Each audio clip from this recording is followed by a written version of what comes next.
Are you interested in some spicy new deck tech? Well, here's your host, Capital G!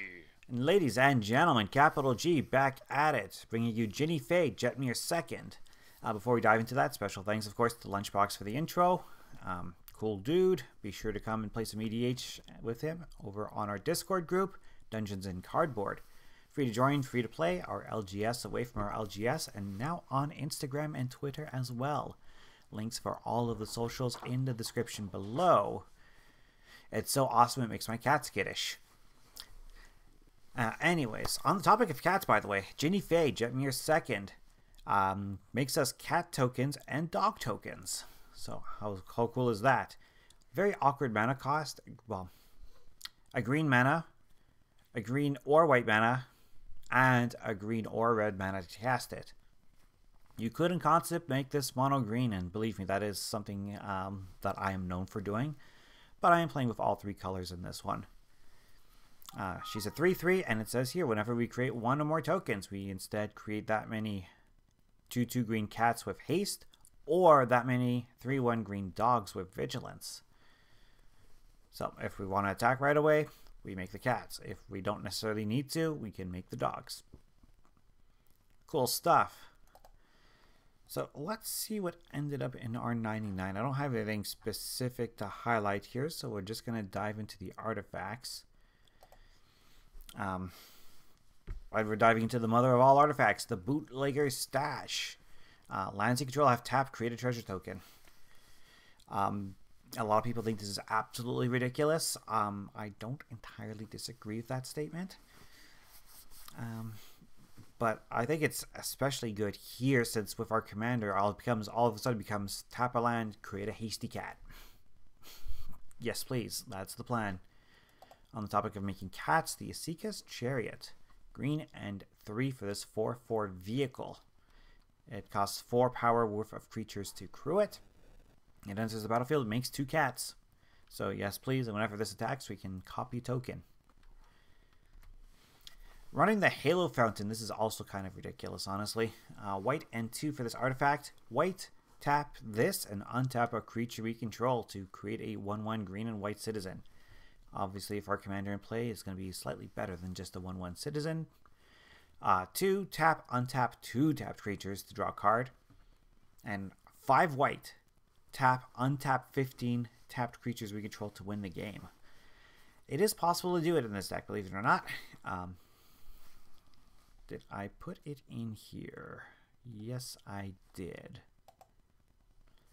So we do have the alternate win with the Halo Fountain, and Cryptolith Rite is what's going to help us tap those creatures for that 5 white mana. We don't need the Cryptolith Rite to get to the 5 white mana, but it makes it a lot easier, let me tell you.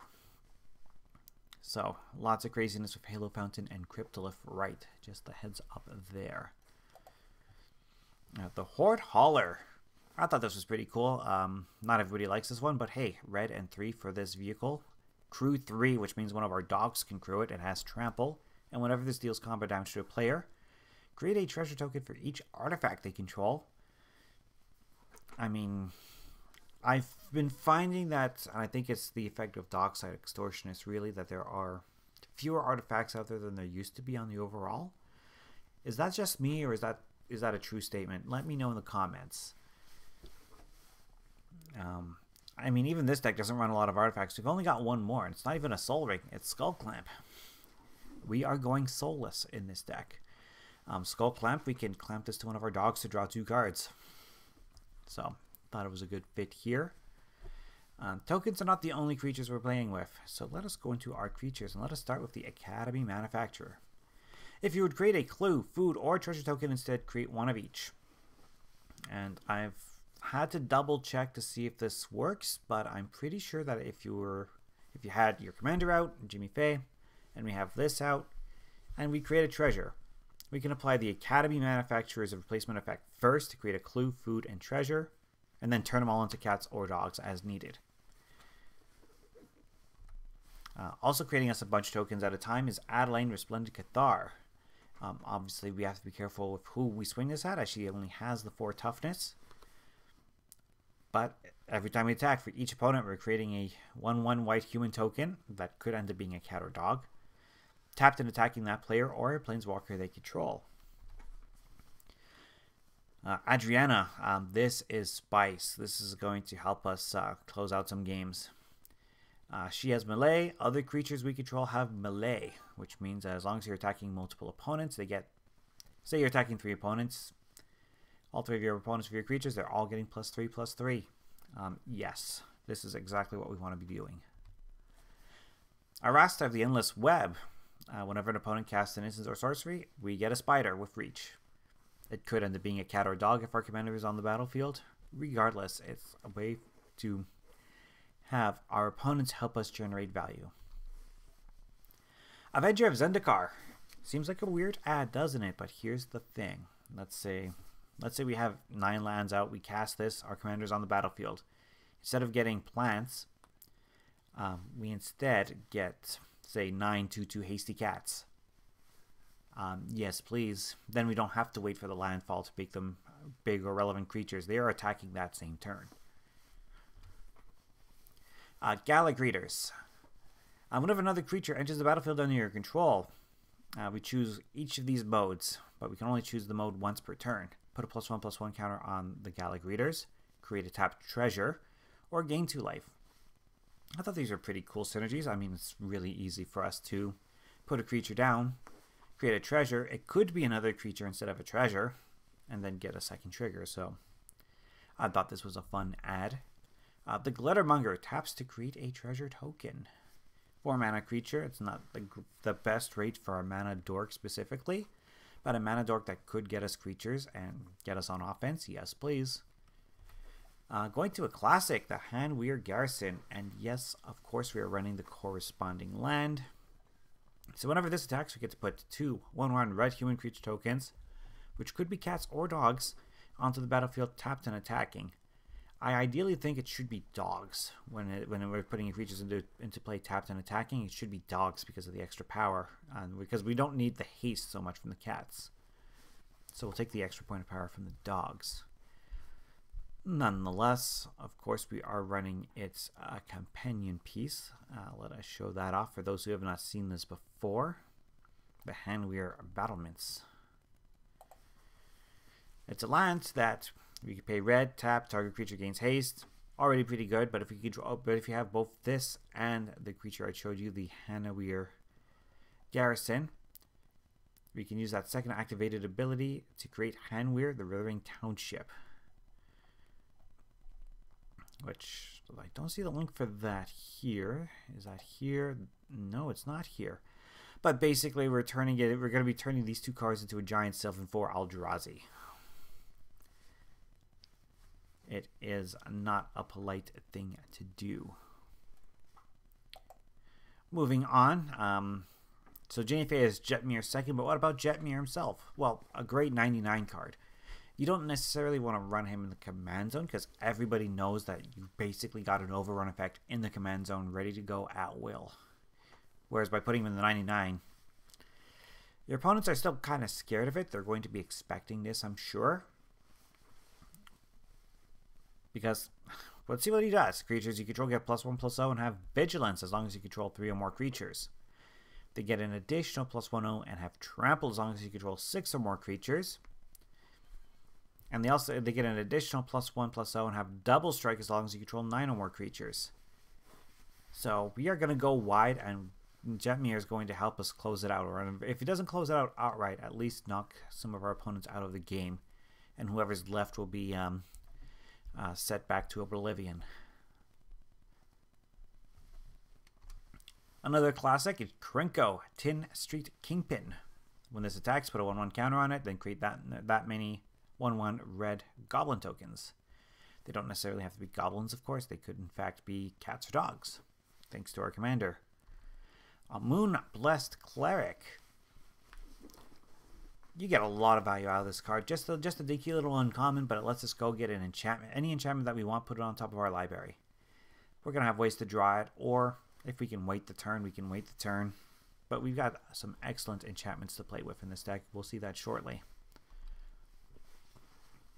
Michael off, sacrifice a couple of our tokens, and then on the Riveters upkeep, get a 1/1. It says a 1/1 several for each token on Michael off, but they're going to be cats or dogs. Prava, we're making a bunch of tokens, so let's make them even better.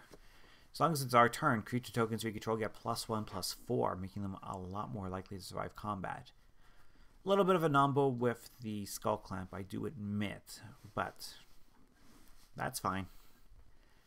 I will take this trade, thank you very much. And also, the fact that we can also dump mana into this to create more tokens is pretty nice too.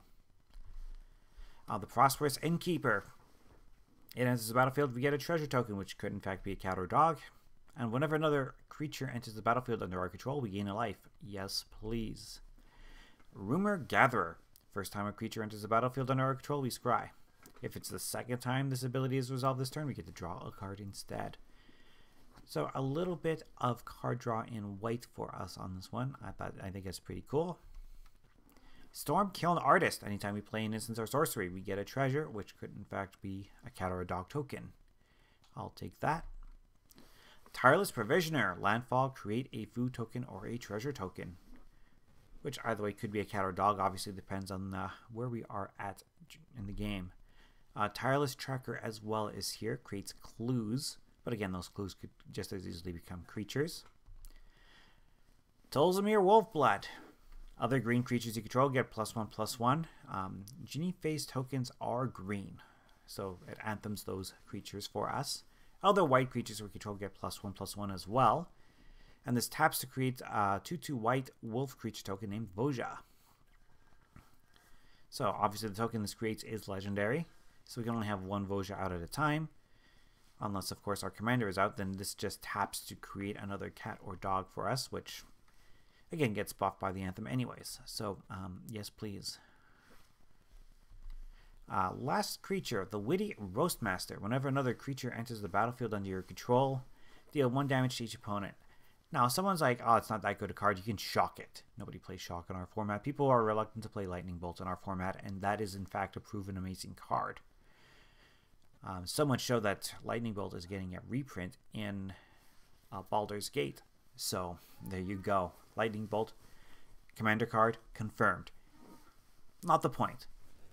The point is we have yet another creature that rewards us in such a way that, we play a bunch of creatures, we're going to get 6, 7, 8 tokens, and we're going to blast our opponents for 6, 7, 8 damage with the Witty Roastmaster. So, yeah, a great addition here. Yes, it's not as sticky as, say, Impact Tremors, but it's still very, very effective.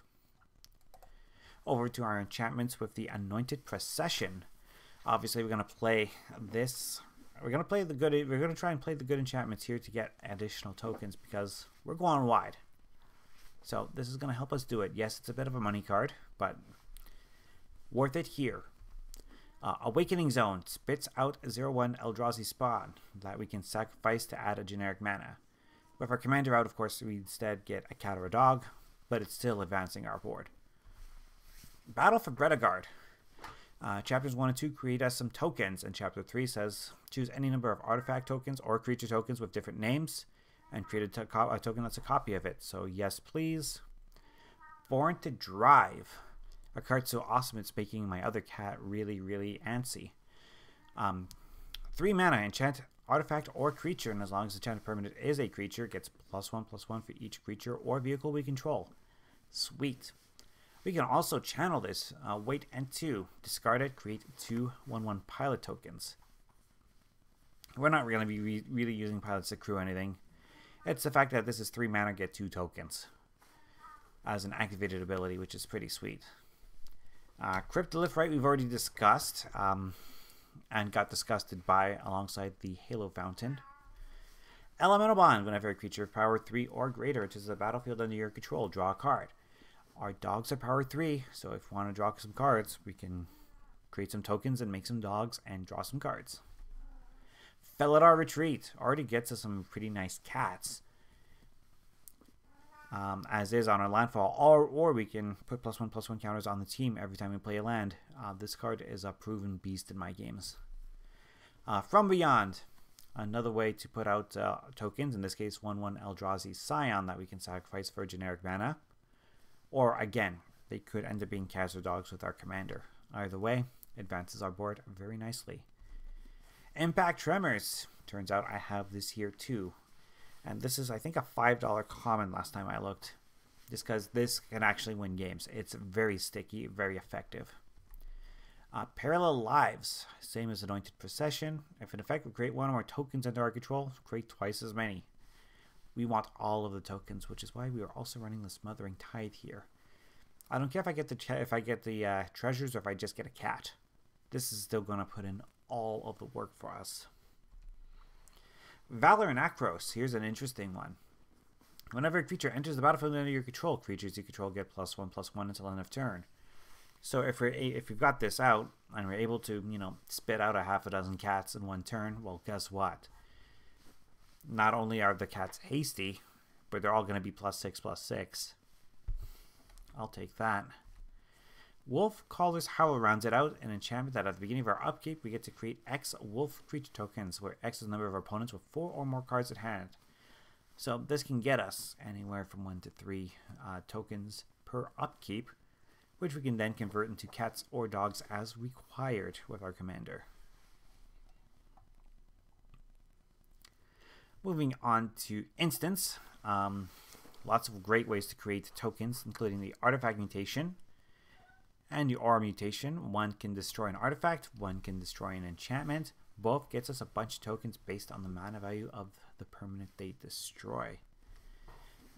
Cabaret Charm, white, green, and red. Deal damage equal to the number of creatures you control to target creature or planeswalker. Or have the whole team get +1/+1 and trample. Yes, please. Or create 2 tokens. All 3 very effective modes. That second one especially is quite good because you can cast this at instant speed. Someone's going to try to chump block our tokens and they're going to get caught by surprise. It will happen and you will win games for it. A few classic populate cards. Druid's Deliverance gives us a fog effect and lets us create another token. Lantern Flare coming in from Crimson Vow. Thought this was a cool instant. White and 1. Deal X damage to target creature or planeswalker, and you gain X life. X is the number of creatures you control. You can cleave it if you need to, but really, we're going to build up a board state. We're going to have a bunch of creatures. This is going to shoot something down very effectively for us. March of the Multitudes. We can tap our creatures to help cast the spell, thanks to the Convoke, and we get X/1/1 soldier tokens with lifelink.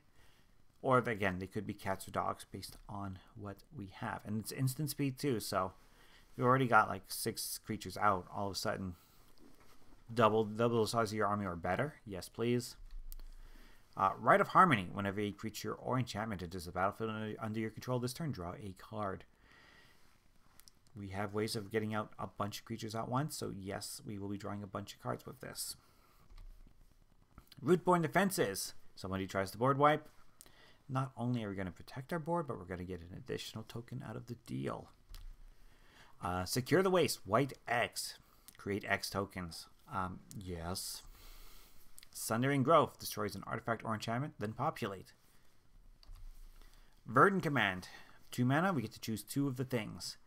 We can create 2 1/1 squirrel tokens. They can be converted into cats or dogs, of course. We can counter the loyalty ability of a planeswalker. That's always fun. We can actually stop Ugin from wiping our board with this. How cool is that? Exile a card from a graveyard or gain 3 life. So some cool options. Obviously, we're going to use mode 1 every time, and then the other 3 modes are based on whatever we need. And Wear and Tear to pop an artifact and an enchantment for 3 mana. Hit 2 targets? Yes, please. Moving on to our sorceries with Chatterstorm. I just love the name of this card. Create a 1/1 green squirrel token, has Storm. It's a sorcery, so it's all going to be based on spells we cast on our turn. But I mean, we should still be able to get 2, 3, 4 tokens out of this pretty effectively. Farseek, of course, to help us ramp. Increasing Devotion, 5 mana, 5 tokens. Yes, please. Nature's Lore, gets us a forest. Pest Infestation, again, blows up a bunch of artifacts and enchantments, and will also give us a bunch of pests. Rob the Archives. This is a cool little card draw spell for us. Impulse draw, of course. Red and 1 sorcery. Has casualty 1, which means as long as we sacrifice a creature with power 1 or greater, we can copy the spell. The spell itself is exile top 2 cards of our library. You may play those cards this turn. If we do in fact sacrifice one of our tokens, we get to look at 4 cards, and we can play them this turn. I like it. Shamanic Revelation. Draw a card for each creature we control. Yes, please. Also the potential of life gain if we do make our team a little more buff. Strike It Rich. 1 red mana to create a treasure. And it flashes back, so yes please. Gets us some pretty cool tokens, if I do say so myself. Tempt with Vengeance. Red X. We get to create X tokens, and then each of our opponents can create X tokens. But if they do, we get X tokens again. So, fun stuff here. 3 visits for the ramp, and time of need to go get a legendary creature. More than likely Jetmir. Couple of Planeswalkers. Elspeth, because our creatures are generally going to be less than 4 power. So being able to take away all of the bigger creatures with a -3 ability is pretty sweet. Also, +1, put 3 tokens onto the battlefield. Yes, that's why she is here. Proven force to be reckoned with. And our other Planeswalker will be Xenagos, which +1, add X mana in any combination of red or green to our mana pool. X is the number of creatures we control, and we're going to have a lot. The middle ability spits out a token for us too, so it can defend itself. If for whatever reason we don't have any tokens, we can at least get 1 back. The -6 is cool too if we get to it, but really it's the +1 that brings it to the table. Gonna wrap it up with lands here before my cat gets too irritated. Alpine Meadow, Snow Dual Land. Arctic Tree Line, same deal. Running the Broker's Hideout. In this case, I'm only running 3 of these things. Each of them have the option of getting at least 2 of the basic lands, if not all 3. So in this case, we can go get a forest or plains with the Broker's Hideout. Cabaret Courtyard gives us the option of all 3 basic lands. Command Tower, of course, because we're running 3-color Commander, we definitely want the stability this brings. 9 forests, a Gavany Township to buff the team. Hanweir Battlements we've already discussed. Highland Forest, Jetmir's Garden, the new Tricycle lands, in this case in the allied formations, in this case red, green, and white. Jungle Shrine, the original Tri-lands, but no cycling here. Kirk Keep, this is a spicy one, and I think it got the reprint in Time Spiral Remastered. Let me know if it did or not. But 1 red, 1, and tap this to spit out a token. More token generation in our mana base, yes please. 5 mountains, 5 plains. Riveters Overlook gets us a mountain or forest. Silken Zahn, the channel ability gets us 2 tokens, so yes please. Stomping Ground for the shock. Temple Garden again for the shock. Treasure Vault. Double X tap and sack to create X tokens. They can be treasures, they can be creatures, depending on where our commander is when we decide to use this. And lastly, you have Amaya here very specifically to help out the brokers, like the Broker's Hideout and all of them, and giving us a little more value before we do our land fetch. There we go. That is the end of this particular tech. Jinnie Fay, Jetmir 2nd. Fun times with this elf druid. The set itself looks pretty fun to me. I don't know if it's as strong or not, but there's definitely a few staples in the set. We're definitely going to be playing with the Tri-lands. We're already seeing the original Tricycle lands from Ikoria all over the format, so we're definitely going to see the new Tricycle lands take over. We're going to see those everywhere. I think the new basic fetch lands that are here in this set, we're going to see a bunch of as well. And lots of cool commander options. I don't know about, say, things that really reshape or change the format. That I don't see here, but definitely a lot of cool commander options. They've been releasing the deck text for the precons. I haven't had a chance to look at those yet. They look pretty cool as well, and one of my next videos will definitely cover some of those cards and commanders. So with that in mind, I'm going to get going. I'm going to feed my cat because she is getting angry. Not going to feed her any dogs though. I'm not going to do that. On that topic, we will see you all again next time. Bye for now.